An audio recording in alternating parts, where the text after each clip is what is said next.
Alright, this video is going to be page 54 using inverse trig ratios. So let's turn to page 54.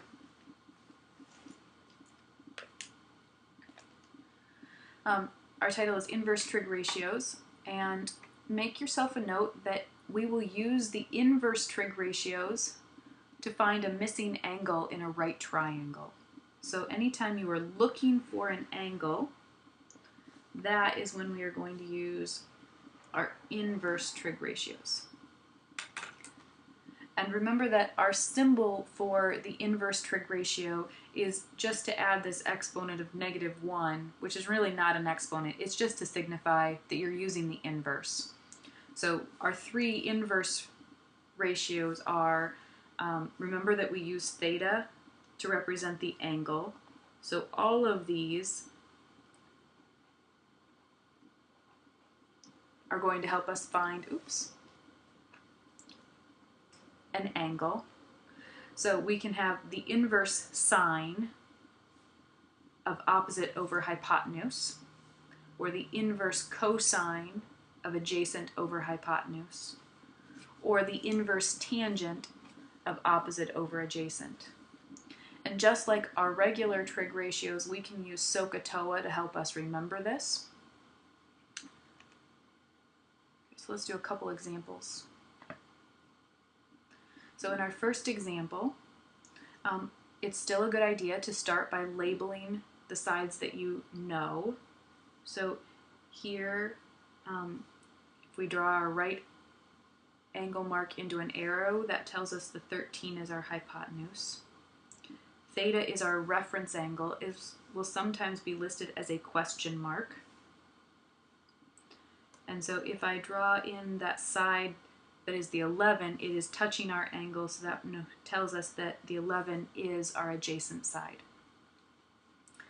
So if we know the adjacent and the hypotenuse, we can look at our trig ratios and see that cosine uses the adjacent and the hypotenuse. So we'll have to use the inverse cosine on this problem. So our theta will equal the inverse cosine. The adjacent side goes on top, so the 11 will go on the top, and the hypotenuse 13 will go on the bottom or in the denominator.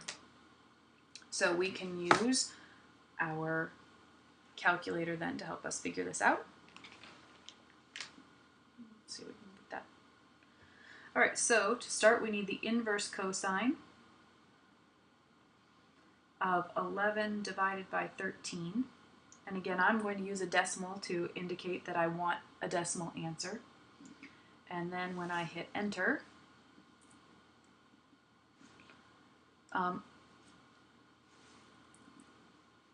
do we have that? Okay, when I hit enter, we get 32.2. When we're finding an angle, we always round it up to the nearest whole degree. So this will round to 32 degrees. So here our theta is 32 degrees. Okay. Our second example problem. So let's go ahead and label our sides. The right angle is pointing at the 39, so that's our hypotenuse. Our theta is our reference angle, and our 33 side is not touching our reference angle, so that has to be our opposite side. So then when we look back at our trig ratios, we have the opposite and the hypotenuse. So the only trig ratio that uses those two sides is our sine function. So the inverse sine